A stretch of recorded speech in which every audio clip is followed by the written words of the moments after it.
तो जैसा कि कल के क्लास में हम बताए थे कि हाइट एंड डिस्टेंस में आपको MCQ के द्वारा बिना साइन कॉस टैन के हाइट एंड डिस्टेंस के सवालों को बनाना सिखाएंगे। तो आज मैं उपस्थित हूँ। आज थोड़ा सा कनेक्टिविटी नेटवर्क का प्रॉब्लम है, इसलिए लाइव ना आकर मैं आपको वीडियो रिकॉर्ड करके दे रहा हूँ ताकि आप इसे पढ़े, समझे, सीखें। यह श्री शिक्षा क्लासेज जो आपका YouTube चैनल है, आपके साथ कदम से कदम मिलाकर आपको आगे बढ़ने के लिए हमेशा साथ देगा। इसलिए इस चैनल को सब्सक्राइब कीजिए, लाइक कीजिए, कमेंट कीजिए। तो आइए, पहला सवाल है हाइट एंड डिस्टेंस का। एक मीनार के पाद से, कल बताए थे, इस पाद को आपको गंदा बात नहीं समझना है। इस पाद मतलब होता है जड़, पद, पाद, जड़। एक मीनार के पाद से क्रमशः A तथा B दूरी पर एक ही रेखा पर स्थित दो बिंदुओं से मीनार की चोटी के उन्नयन कोण एक दूसरे के पूरक हैं, तो इस मीनार की ऊंचाई निकालिए। यहाँ दो शब्द पर ध्यान देना है कि दो दूरी है, एक दूरी A है और एक दूरी B है, और कोण एक दूसरे, उन्नयन कोण एक दूसरे के पूरक। मतलब पूरक कोण किसको बोलते हैं? अंग्रेजी में कॉम्प्लीमेंट्री एंगल कहते हैं। और पूरक कोण वह कोण होता है जब दो कोणों का योग 90 डिग्री के बराबर हो, तो वो दोनों कोण एक दूसरे के लिए पूरक हो जाते हैं। जैसे शादी के बाद दाम्पत्य जीवन प्रारंभ होते ही पति और पत्नी एक दूसरे के पूरक हो जाते हैं। ठीक उसी प्रकार यदि दो कोणों का जोड़ 90 डिग्री हो, तो वो दोनों कोण एक दूसरे के पूरक होते हैं। तो इसमें क्या सवाल में पकड़ना है कि एक मीनार है, दुगो दूरी है और दोनों का उन्नयन कोण पूरक है। 30-60 भी दे सकता है बउआ, या डायरेक्ट पूरक भी बोल सकता है। 20-70 भी दे सकता है बउआ, या डायरेक्ट पूरक भी बोल सकता है। तो ध्यान रखना है। फिगर आपका ये बनेगा, एक मीनार के पाद से A दूरी पर यहां से यहां एगो कोण बन रहा है, और यहां से B दूरी पर, मतलब यहां से इसको आगे बढ़ाए, एगो और कोण बन रहा है। ये दोनों कोण, ये वाला, ई वाला, ये दोनों कोण एक दूसरे के पूरक है। मतलब ये स्टार वाला ये डॉट वाला को जोड़ दें तो कितना डिग्री हो जाए? 90 डिग्री। ये सिचुएशन रहे। फिगर देखे, ये आपका है मीनार, ये है इसका पाद, जड़।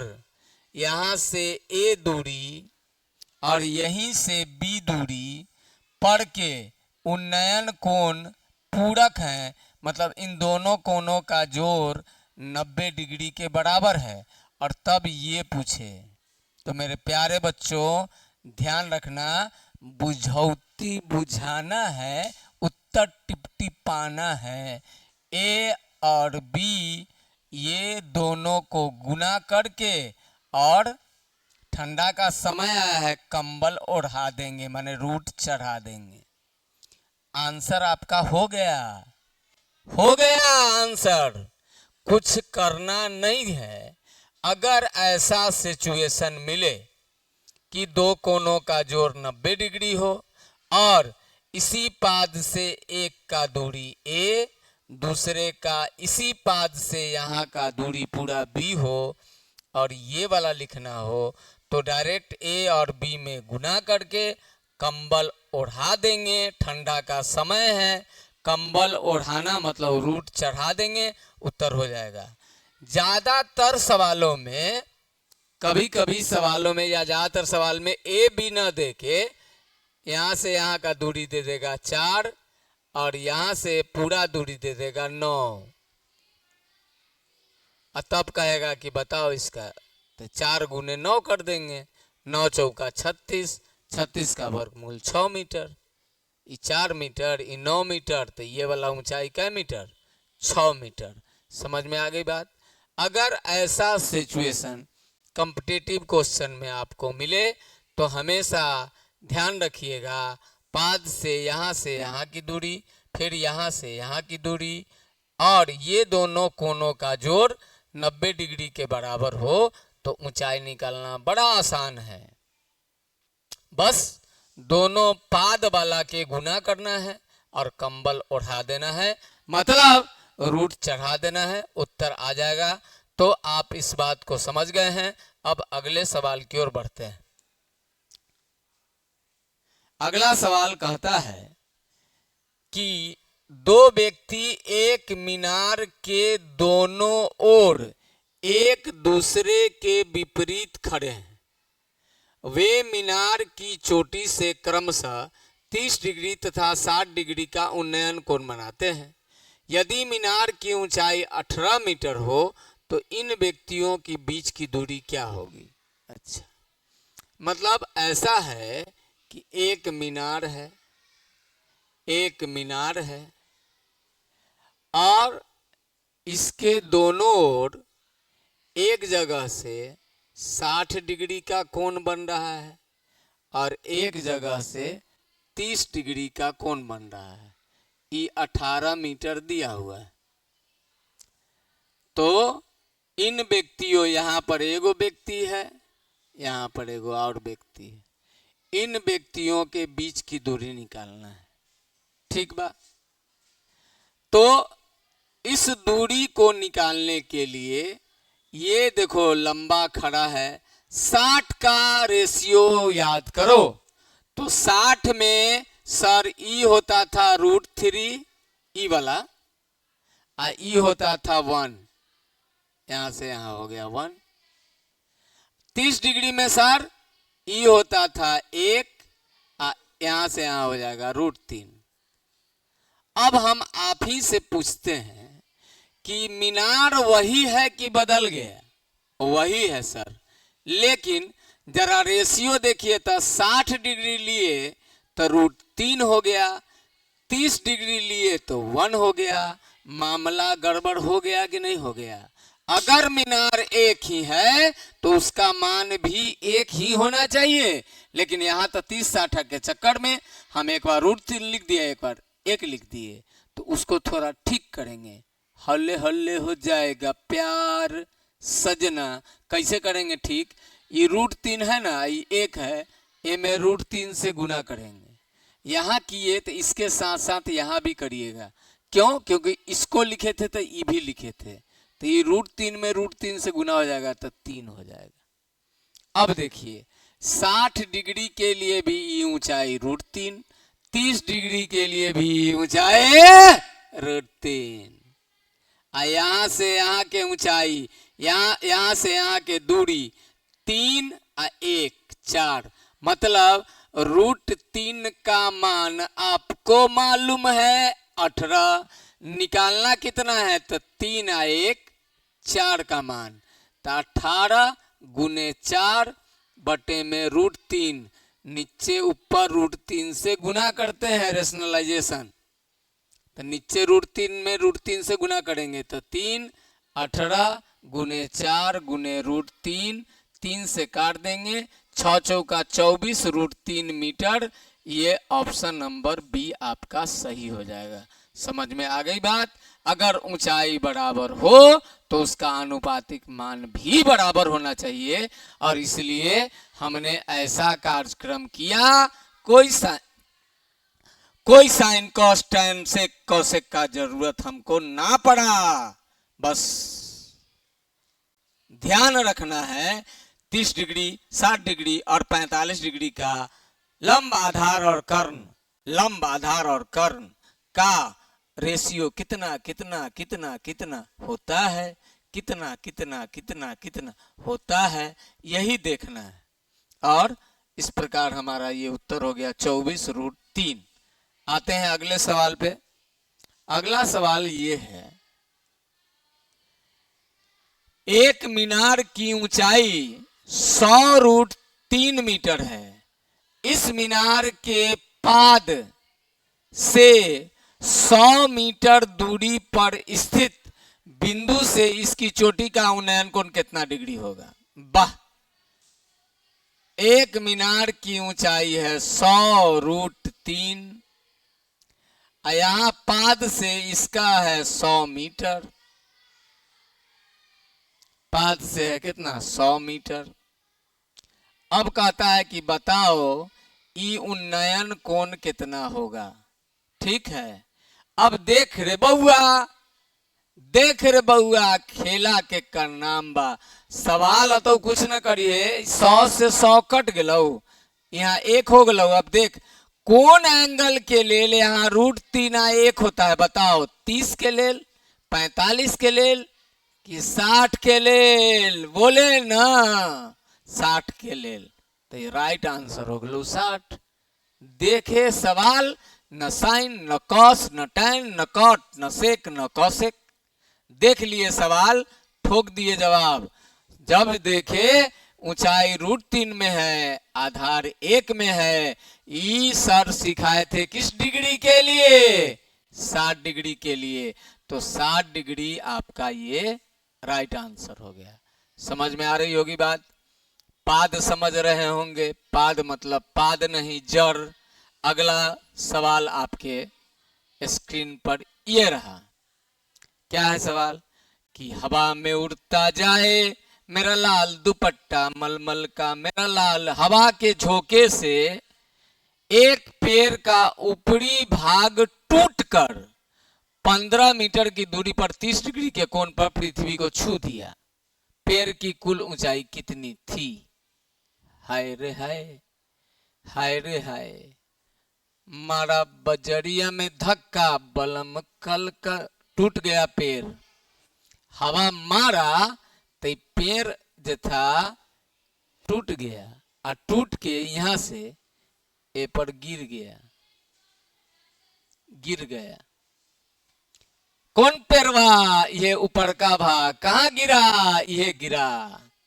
एगो पेड़ था खड़ा, मारा हवा का झोंका, ब्रेकअप हो गया, टटन ब्रेकअप। यहां से ब्रेक हो गया तो गिरेगा कौन भाग? ऊपर का भाग। गिर के यहां पर सट गया।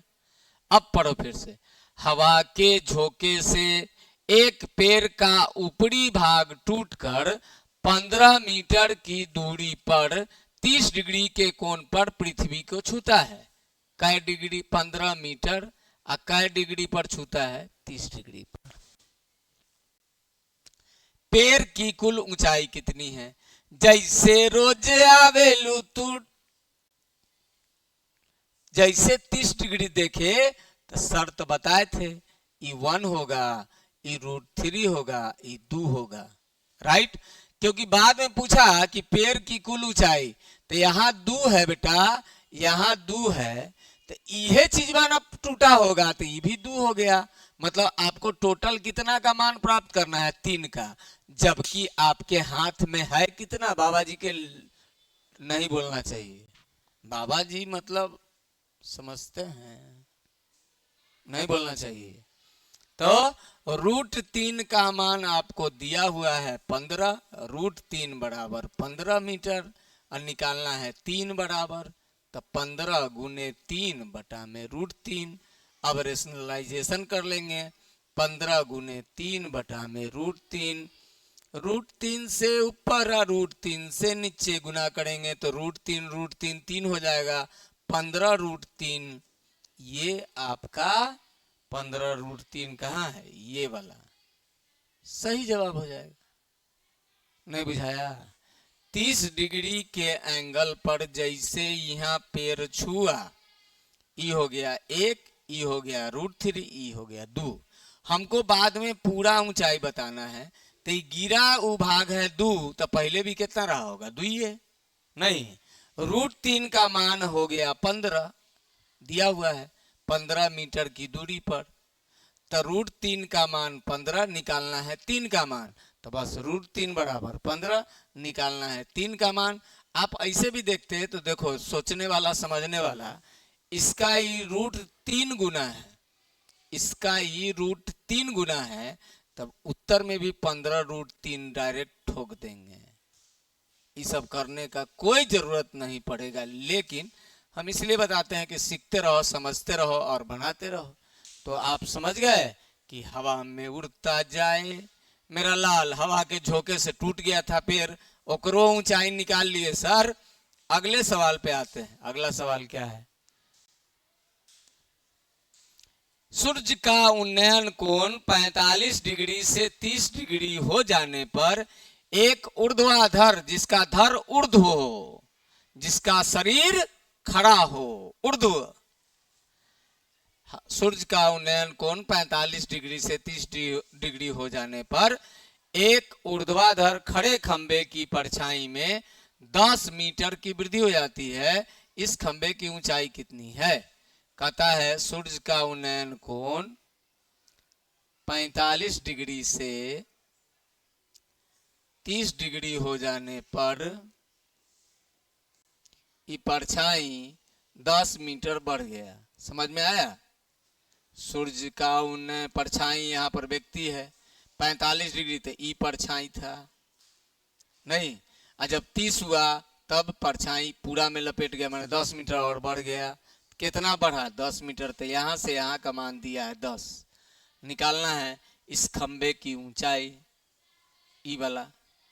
अब तो सर फंस गए, ऐसा तो नहीं बताए थे। सब चीज इसी से बन जाएगा। पहले बीच वाला लाइन छोड़ दो, बीच वाला में समझो कि ट्रायंगल नहीं है। तो 30 डिग्री के लिए क्या पढ़े थे? 1, नीचे क्या पढ़े थे? √3 पढ़े थे। अब सोचो कि बीच वाला भी है। 45 डिग्री पर देखो, 45 डिग्री पर पढ़े थे 1 और ई वाला 1। ये √3 30 वाला लिखे थे ना, इसका मतलब पूरा दूरी हो गया 30, यहां से यहां तक का 30 के लिए √3 है। इतना दूरी का मान 1 रेशियो है। तो ये जो 10 मीटर है वो किसका मान है बताओ? पूरा लंबाई √3 है, इनने वाला 1 है, इसका मतलब √3 - 1 का मान है 10 मीटर। √3 - 1 का मान है 10 मीटर। और यहाँ पर तुमको बराबर ऑलरेडी है, इसलिए बराबर करने का जरूरत नहीं पड़ रहा है। 1 का मान निकालना है, तो क्या लिखेंगे? 10 × 1 बटा में √3 - 1। तो क्या हो जाएगा? रेशनलाइज करेंगे, √3 - 1 है, क्या करेंगे? √3 + 1 से गुना करेंगे ऊपर और नीचे। अब जैसे नीचे ऊपर गुना करेंगे तो 3 में से 1 गया तो 2 हो जाएगा, 10 और √3 + 1 हो जाएगा। 2 से इसको काट देंगे, उत्तर आ जाएगा 5, √3 + 1 मीटर। अब इस ऑप्शन में देखिए तो यहाँ पर ये टिका हुआ है 5 × √3 + 1। मतलब आपने क्या किया सर? पहले बीच वाला लाइन को भूल गए। 30 डिग्री पर देखे, इसकी ऊंचाई 1 रेशियो था, पूरा लंबाई √3 था। 45 डिग्री पर सर देखे, इसकी ऊंचाई 1 था और इतना दूर का लंबाई 1 के था, राइट। इसका मतलब कि अगर मान लो कि पूरा दूरी 5 है, इतना 1 है, तो बीच वाला 4 न होगा। 4 कैसे आया? 5 में से 1 घटा दिए। ठीक उसी प्रकार √3 में से 1 घटाए, उसका मान है 10 और निकालना है किसका मान? 1 का मान। अगर इतना बात आपको समझ में आ गया तो उसके बाद केवल और केवल कैलकुलेशन है, उस कैलकुलेशन को करेंगे और सवाल आपका बन गया। और ऑप्शन नंबर सी इसका सही जवाब है। बढ़ते हैं अगले सवाल पे। अगला सवाल क्या है? किसी समय सूर्य का उन्नयन कोण 60 डिग्री है, उसी समय एक ऊर्ध्वाधर खड़े खंबे की परछाई 100 मीटर है। आहा आहा आहा, बड़ा आसान है।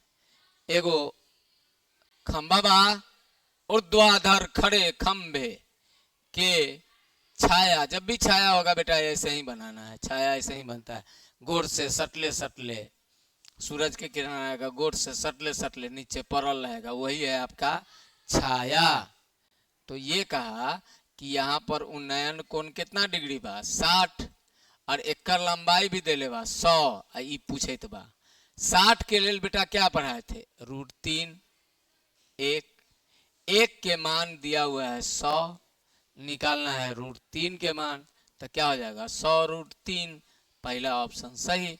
ये तो कल भी बताए थे, लिख लिख के बताए थे आपको। जब हम हाइट एंड डिस्टेंस शुरू किए थे तो उसी समय ये बात लिख लिख के बताए थे कि सिंगल ट्रायंगल होगा तो क्या करना चाहिए, केवल हमको रेशियो ध्यान में रखना है। हाइट एंड डिस्टेंस का सवाल छूटेगा नहीं। फेविकॉल का जोर, हाइट एंड डिस्टेंस का सवाल छूटेगा नहीं यार, बस ध्यान रखना है रेशियो पर। तो अगले सवाल की ओर बढ़ते हैं। अगला सवाल क्या है, दिन के एक निश्चित समय पर, अब तो देखिएगा आप बना लीजिएगा, एक समय पर एक स्तंभ तथा इसकी परछाई की ऊंचाइयों का अनुपात 1:√3 है। अच्छा, ऊंचाई 1 है, आई वाला √3 है। बताओ तो ये कितना डिग्री के कौन होगा, ये पूछा है। बताओ बताओ बताओ कितना डिग्री के, ये 1 है √3 है, 33 डिग्री नहीं होगा। 30 डिग्री मैंने बताए थे कि ऊंचाई 1 होगा और बेस √3 होगा। अगर ऊंचाई √3 बोलता, बेस 1 बोलता, इसकी परछाई स्तंभ तथा इसकी परछाई की ऊंचाई, एक निश्चित समय पर एक स्तंभ तथा इसकी परछाई का अनुपात 1:√3 है तो 30 डिग्री होगा। परछाई की ऊंचाइयों का अनुपात, परछाई की ऊंचाइयों का अनुपात 1:√3 है। परछाई की, ये गलत शब्द लिख दिया है, इसकी परछाई का अनुपात 1:√3 है। ऊंचाई अगर लिखना था तो एक ही स्तंभ की है ना, तो जैसे 1 और √3 लिखे तो यहाँ 30 डिग्री हो जाएगा। बढ़े अगले सवाल पे। तो अगला सवाल आपके स्क्रीन पर, मतलब इतना ही सवाल लोड हुआ था। तो आशा करते हैं हम कि कुछ सवाल आप सीखे होंगे। उम्मीद करते हैं आप इसका भरपूर अभ्यास करेंगे और प्रत्येक दिन मिलना जुलना जारी रहना चाहिए। श्री शिक्षा क्लासेज, जहां मेहनत बनती है जीत की कहानी। बहुत बहुत धन्यवाद। इस वीडियो के माध्यम से अगर आपने कुछ सीखा हो तो इस चैनल को जरूर सब्सक्राइब कीजिए, लाइक कीजिए। हम आपके सहभागी रहेंगे आपके पठन पाठन के कार्यक्रम में। आप सब लोग को ढेर सारा प्यार। मिलते हैं कल फिर से एक नए इसी MCQ में, और थोड़ा बड़ा बड़ा सवाल देखेंगे, बड़ा से बड़ा भी सवाल देखेंगे, टेंशन नहीं होगा। Thank you, love you. Yes.